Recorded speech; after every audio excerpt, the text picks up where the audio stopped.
Baseball का तो India में अंतिम संस्कार हो गया। और ये बेसबॉल टर्म है क्या, जब से ब्रैंडन मैकलम इंग्लैंड के कोच बने हैं तब से ये टर्म इंग्लिश मीडिया ने बहुत हाइप क्रिएट किया है। इसका मतलब है कि टेस्ट क्रिकेट में तेजी से खेलना, ये जो नया वर्ड इवॉल्व हुआ है इसका मतलब यही है, क्योंकि ब्रैंडन मैकलम अलग ब्रांड ऑफ क्रिकेट खेलते थे और जब से कोच बने हैं तब से इंग्लैंड ने भी अपने टेस्ट क्रिकेट खेलने के तरीके को चेंज कर दिया है, अटैकिंग क्रिकेट खेलते हैं।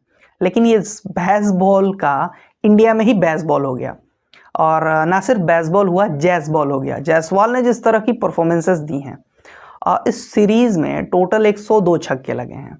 अगर बेसबॉल में ज़्यादा छक्के चौके लगते तो इंग्लैंड को लगाने चाहिए थे, लेकिन इंग्लैंड ने केवल 30 छक्के लगाए हैं और 72 छक्के टीम इंडिया की तरफ से लगे हैं, जिनमें से 26 छक्के तो केवल यशस्वी जायसवाल ने लगा दिए हैं। तो आप सोचिए कि बेसबॉल वालों के साथ जैसबॉल हो गया। कमाल की परफॉर्मेंस यशस्वी की रही, 712 रन इस टेस्ट सीरीज में बनाए और ये टेस्ट सीरीज हमने 4-1 से जीत ली, जो कि टेक्निकली हमें 5-0 से जीतनी चाहिए थी। पहले टेस्ट मैच में हम 190 रन से आगे थे और उस 190 रन की लीड पे वो मैच हम जीत सकते थे, लेकिन हमारे बॉलर्स ने सेकेंड इनिंग में बहुत ही घटिया बॉलिंग की और उसके बाद बची कुची कसर हमारे बैट्समैन ने निकाल दी। जो टारगेट चेज होना चाहिए था वो टारगेट चेज ही नहीं हुआ हमसे। 28 रन से हम मैच हार गए। इंग्लैंड पहला मैच जीत गया। इंग्लिश मीडिया में हाइप क्रिएट हुई कि बेसबॉल ने इंडिया में पहला मैच जीत लिया और हम सीरीज जीतने वाले हैं। लेकिन हमारे साथ एक और बुरी चीज हो गई कि हमारे मेन प्लेयर्स बाहर हो गए। रविंद्र जडेजा बाहर हो गए, उसके बाद केएल राहुल बाहर हो गए, और उस केएल राहुल तो फिर खेलने के लिए भी नहीं आए बाकी के बचे मैचेस। विराट तो पहले ही नहीं थे, मोहम्मद शमी पहले ही इंजरी की वजह से बाहर थे। तो टीम इंडिया के लिए तो डबल ब्लो था। लेकिन उसके बाद जिस तरह की परफॉर्मेंस टीम इंडिया ने दी, वाइजैग में जिस तरह से सिंगल हैंडेडली जसप्रीत बुमराह ने मैच जिताए। पहली बात कि इंडियन कंडीशन में पेस बॉलर्स के लिए कुछ नहीं होता भाई साहब, लेकिन जैसी बॉलिंग जसप्रीत बुमराह ने की, पुरानी बॉल से रिवर्स स्विंग करके और इंग्लैंड की वाट लगा दी। 9 विकेट लिए उस मैच में और सिंगल हैंडेडली मैच जिताया। फिर उसके बाद तीसरा टेस्ट मैच हम बहुत बड़े मार्जिन से जीते, 400 से ज़्यादा रन से जीते। उसके बाद हम आए रांची टेस्ट मैच में, जहां पे हम फंसते हुए दिखे, लेकिन ध्रुव जोरेल ने हमें उस मुश्किल वक्त से बाहर निकाला। कुलदीप यादव के साथ उनकी 100 से ज़्यादा रन की पार्टनरशिप की बदौलत हम मैच में वापस आ गए, और ना सिर्फ वापस आए बल्कि उस टेस्ट मैच को भी जीता। और बची कुची कसर इस टेस्ट मैच में हमने निकाल ली। इंग्लैंड को 64 रन और पारी से हराया और बदला ले लिया हमने पहले टेस्ट मैच का कहें तो। लेकिन टेक्निकली जिस तरह की परफॉर्मेंस हमारी रही शुरू से लेकर अंत तक, ये सीरीज हमें 5-0 से जीतनी चाहिए। पहला मैच हम हार गए, उसमें क्या फ्लॉज थे, किस तरह से हमारे बॉलर्स ने विकेटें नहीं निकाली और किस तरह से टॉम हार्टली का एवोल्यूशन हुआ इंग्लैंड क्रिकेट में। इंग्लैंड के लिए 2 पॉजिटिव चीज़ें इस सीरीज से रही हैं, टॉम हार्टली और शोएब बशीर, दोनों की परफॉर्मेंसेज आउटस्टैंडिंग रही हैं। पहली बात कि दोनों प्लेयर्स ने इंडिया में डेब्यू किया, और जिस तरह से टॉम हार्टली ने पहले मैच में परफॉर्मेंस किया, सिंगल हैंडेडली वो मैच जिता दिया था। पहले तो ओली पोप ने ये इंश्योर किया कि जो 190 रन की लीड टीम इंडिया ने ले रखी थी पहली इनिंग के आधार पे, उस लीड को खत्म करें और एक ऐसा टारगेट दें जो कि टीम इंडिया चेज ना कर पाए। वहां पे 194 रन की ओली पोप की शानदार पारी की बदौलत और सेकेंड इनिंग में टॉम हार्टली ने जो 7 विकेटें ली, क्रूशियल 7 विकेट्स, जिसकी वजह से इंग्लैंड पहला मैच जीता। उसके बाद इंग्लैंड के फेवर में कुछ नहीं आया। इंग्लैंड के लिए सिर्फ एक ही हिदायत है कि भाई ये बेसबॉल साइड हटाओ। आप जिस भी कंडीशन में जाते हो खेलने, पहले तो आपको उस कंडीशन को रिस्पेक्ट करनी पड़ेगी। बेसबॉल आप पाकिस्तान में सक्सेसफुली जीत गए 3-0 से सीरीज, लेकिन पाकिस्तान की जो विकेटें हैं वो काफ़ी फ्लैट हैं, बैटिंग के लिए वो पटाखा हैं, और पाकिस्तान के जो स्पिनर्स हैं वो इंडियन स्पिनर्स की अपेक्षा बहुत कम एक्सपीरियंस वाले हैं।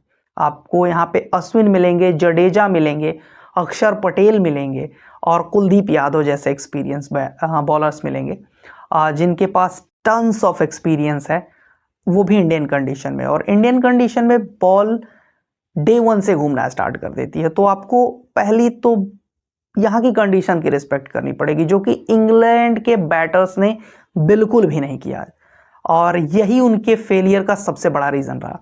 पहले टेस्ट मैच में स्वीप और रिवर्स स्वीप से काम चल गया, लेकिन ये पैतरा उसके बाद नहीं चला और इंग्लैंड के बैटर्स ने खराब शॉट सिलेक्शन के वजह से अपनी विकेटें गंवाई। Well set Jack Crawley, Ben Duckett, जब लग रहा था कि अब इंग्लैंड के हाथ में कमांड है और वहाँ पे अपनी विकेटें गंवाकर मैच को इंडिया की झोली में दे रहे थे।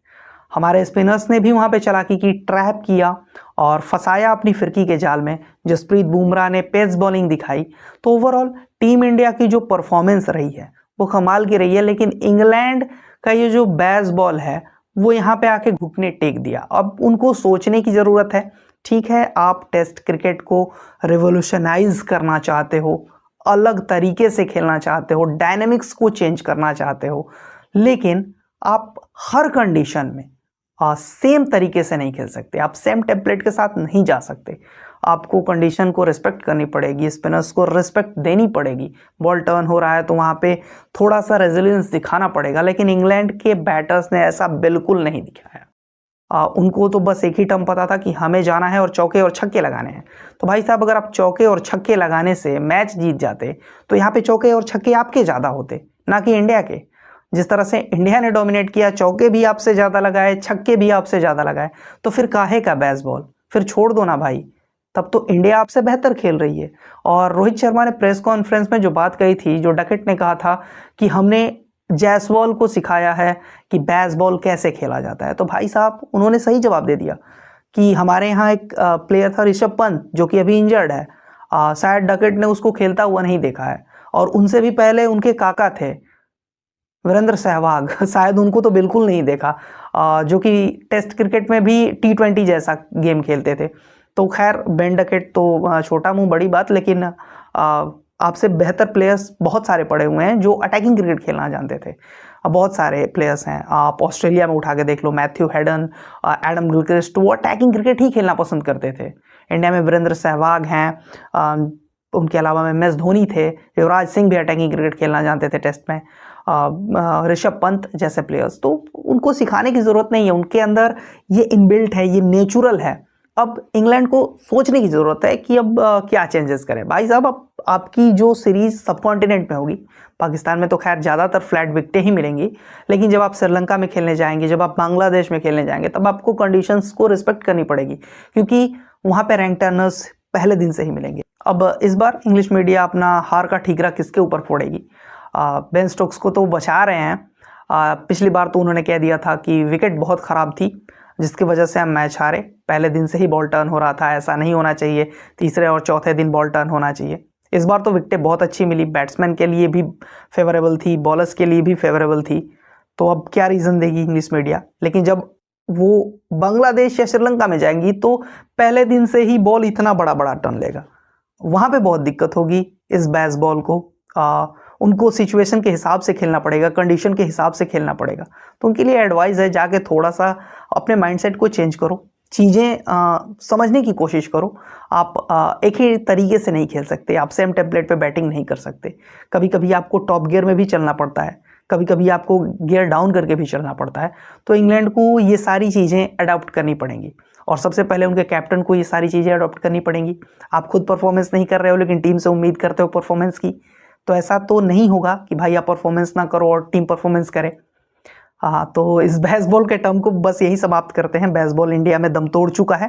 अब आगे देखेंगे कि इंग्लैंड की जो बची खुची कसर है बेसबॉल की, अब वो कहाँ निकलती है। क्या इंग्लैंड में जाके फिर से वो बेसबॉल करेंगे या फिर यहीं पे छोड़ देंगे।